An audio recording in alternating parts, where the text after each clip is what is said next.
Hello, guys, and welcome back to the campaign. Let's get this started. I want to actually do something this time. I'm with Wizard Donald on this. I want to be able to play. I still can't believe T-Fraud is gone. That was a load of horse shit, and you know it, Ben. I hear what you're saying, but sometimes the die don't roll in your favor. Before we begin, let's get a quick recap of the last session. And before I get too far into this, let me make a correction. So if you are taking notes, you will need to change this. I incorrectly stated that this is the country of Direhelm. It is actually the country of Drudgeland. My apologies. Jesus Christ, Ben. Immersion broken. Whatever Trump, anyway, the now-deceased Tifrat and Obamnius made it to the province of Duskheim, where they met with Wizard Donald and George Shortbush, who are a part of a traveling circus. Within minutes, you all realize something strange is happening in the city, and a zombie attacks the crew. You all form an alliance and head off in different directions. Wizard Donald and George head into the city looking for a tavern or an inn. Obamnius and Tifrat look around the outskirts and find a mine shaft. They explore the mine shaft, and Tifrat unfortunately meets his fate. Obamnius is heading back to the circus tent and notices a figure fire a ball of dark energy at him, which luckily missed. I thought I was going to meet the same fate as T-Fraud. Speaking of Tifrat, Biden, have you made a new character yet? I have. His name is... I'm going to stop you right there. You will be introduced later, I promise. Don't announce your character yet. Fine, I'm going to go have ice cream while I wait. I have some in the freezer. The bowls are in the cupboard above the sink, and the scoop is in the second drawer. This is awesome. Are you fucking 5? What the hell is this? Shut up, you Oompa Loompa. You're just mad. I'm getting ice cream. Okay, guys, can we get started, or are we going to bicker over ice cream? Okay, good. Let's begin. Wizard Donald and George Shortbush. You enter the town and see the streets empty and can see people looking at you through their windows. Anytime you look over at them, they quickly shut the blinds and hide. I wonder what their problem is. I can't blame them. I, too, would cower in the presence of a guy like me. I don't think anyone is cowering from a fat ass like you. What are you two doing? Are you still searching for a tavern? Yeah, I want answers. I rolled an 8 for perception. I got a 9 here. I'll say that you do eventually find a tavern, but it takes the both of you quite a while as you keep getting lost in the city. You enter the tavern and it's empty besides the barkeep. He's a dwarf and he greets the both of you. Taking a special interest in you, George Shortbush. He says, "How are the two of you? I haven't seen you around here before. Come here often?" No, we're actually a part of the circus that just came to town. My friend and I are trying to figure out what's happening around here. Responds, "Friend, you say? So is he single?" What the hell kind of question is that? Oh my God, I think the barkeep is gay. Yeah, my friend is single. You should have seen the way he tries to pick up women. Oh, so is he straight? I'm usually pretty good on picking up on these kind of things. Yes, of course I'm. No, I've seen him bat for both teams. What the hell are you talking about, Donald? George, shut the fuck up. I'm here trying to get information, so just play ball, would you? We're only doing this one time. Don't think this will be a recurring theme here. We're 100% going to make you gay this campaign. No, we're not. This is just a one-time thing that I'm going along with to get information. Nope, too late. I've already written down in my notes that you're gay. Yeah, same here. I already have it written down. Look. I hate all of you. Anyways, guys, what are you doing in the tavern? I asked the barkeep, "Why is everyone in hiding? What's happening? Where is the town's guard?" The barkeep responds, "So you truly are outsiders then? You really haven't heard what's happening here?" No, that's why we're here. Well, we've been struck by a plague, and we've been put into quarantine by order of the capital. A couple weeks ago, a hooded figure walked into town, and ever since we've had a plague ravaging our small town. People are scared to leave their homes. We actually saw a plagued and deranged man earlier. He was running at us, and we didn't know what to do. So we put him down and ended his suffering. The barkeep blushes. "So you are strong. I like that in my man." Holy shit, I'm crying here, LMAO. Oh my God, this is so funny. This was our best idea yet. Maybe by the end of the night you can show him why your last name is Shortbush. Biden, that might be the funniest thing you've said since I met you. Laughing my ass off right now. Holy shit. God, I wish all 3 of you were in those fucking towers. The barkeep continues. "Our town's guard has tried to protect the citizens the best it can, but they are getting overrun. We're not a very strong town and haven't had to deal with any wars or battles in decades, so our guard force is pretty lackluster. From the rumors I've heard, the necromancer and his acolytes have taken refuge in the mine shaft."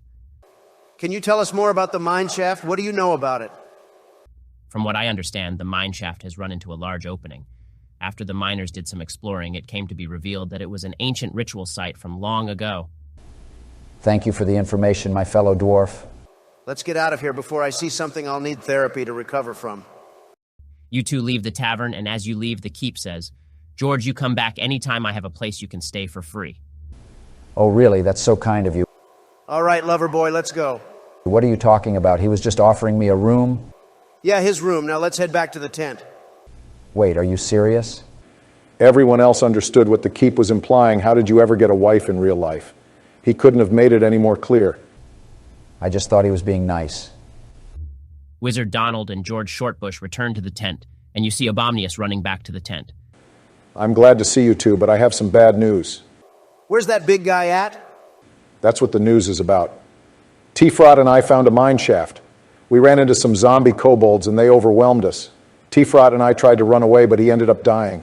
Wizard Donald, do you think that's the same mine shaft the keep was telling us about? It probably is, Obomnius. We managed to find a tavern, and the barkeep told us about a mine shaft that may contain the cause of the town's problems.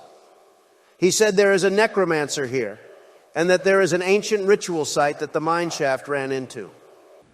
I felt an unwelcoming presence when I was over there. We need to go avenge Tifrot and kill that necromancer for killing my friend.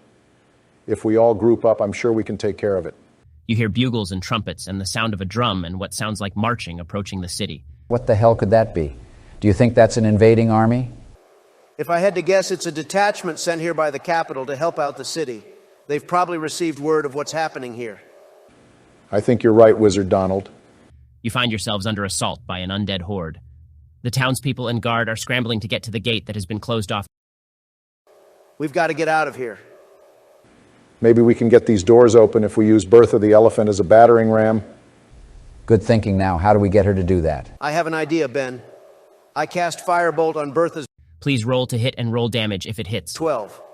Since Bertha is a large target, this hits. Please roll damage.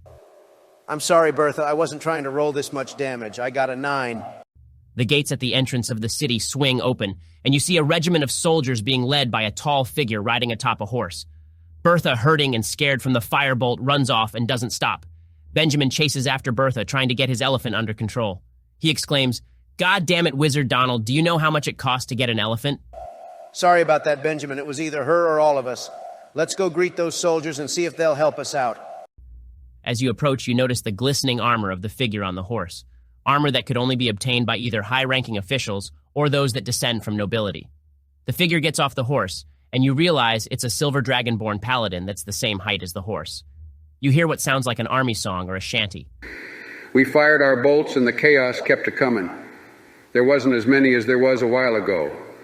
We fired once more and they began to running, on down the Mississippi to the Gulf near Arco. What the hell is he singing? I'm not sure, but let's introduce ourselves. Hello, Dragonborn. I'm Obomnius. Are you here to help out the town? Yes, I am Bedenius. We got word that this town was in dire need of help, and we were sent here to help out and assess the situation. Who are the rest of you, and what do you know? I am Wizard Donald. I am George Shortbush. You all explain what you know about the situation here in Ridgeland. I see. Well, I'm here to help the town however I can. I think we should investigate the mine. My friend and I got just a few feet in before we were attacked and ended up losing my friend in the fight. I'm sorry to hear that, but I'm glad you were able to escape. Let's go to the mine. I want to kill those fucking kobolds. The four of you head to the mines. When you arrive, you can still see the bodies of dead kobolds and a blood streak leading into the mines. Well, boys, ready up. Let's avenge Tifrot. You know, I'm not just a paladin. I've spent many years hearing the songs of my people, and they always get my pumped for action.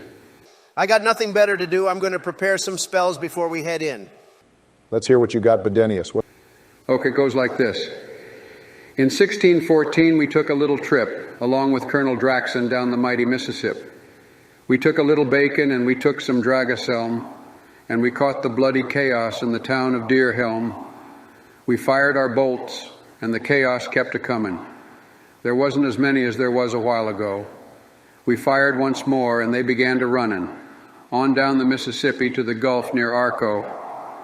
We looked down a river, and we seed the chaos come, and there must have been 100 of them beating on the drum.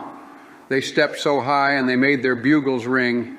We stood behind our Wilden bales and didn't say a thing. We fired our bolts, and the chaos kept a-coming. There wasn't as many as there was a while ago. We fired once more, and they began to running, on down the Mississippi to the Gulf near Arco. Old Draxley said, We could take them by surprise if we didn't fire our crossbows till we looked them in the eye. We held our fire till we seed their faces well. Then we loaded up our crossbows and really gave. Well, we fired our bolts and the chaos kept coming. There wasn't as many as there was a while ago. We fired once more and they began running. On down the Mississippi to the Gulf near Arco. Not bad, Bedenius. I'm impressed. What's the song called? The Battle of Direhelm. It's an old song now, but it details a chaos invasion that we, the Dragonborn, valiantly fought off some many centuries ago. You all enter the mines and start venturing further in. You hear a running stream of water. As you approach, you notice there is no way around it, and the only way to go further is to cross it. I'm not going first one, you retards. Test it out. One of the town's guards says, "Stop being a little bitch, it can't be that deep." As he starts treading through the water, he notices it is a much stronger current than he was expecting. He starts calling out for help, but before anyone can react, you see his arms and head submerge under the water and he is carried away. Yeah, who's being a bitch now? Well, guys, we have no choice but to go over the water. We need to try and make the jump. Who is going first? I, Bedenius, will lead the way. I got a 5. Luckily for you, as you start running to make the jump, you slip and fall and don't even reach the water. Real smooth, just like your brain. Shut up, Wizard Donald. I'll give it a go, a nat 20. You effortlessly cross the river. You even do a front flip in the air just to show your agility. I knew he was gay. I'll give it a go next. A nat 20 as well. Wow, you also cross the river with ease.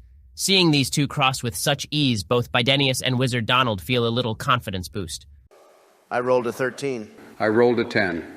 Wizard Donald, you barely make it across, and for you, Bedenius, you make it most of the way, but still fall in the water. I hold out my quarterstaff for him to grab onto. With Shortbush's help, you all make it across the stream and further into the mines.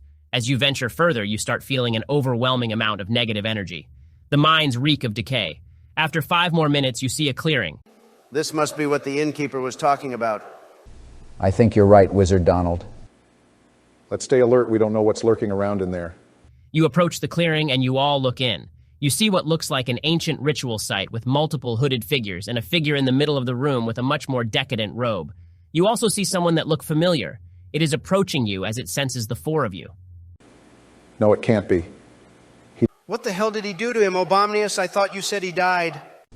He doesn't look dead to me. He died right in front of me. I know my best friend when I see him. He doesn't look the same. You're right. He doesn't look the same now. Tifrot has been resurrected and is now a member of the Necromancer's army. And this is where we'll end tonight's session. Be ready to fight next session, so please look over your abilities and spells.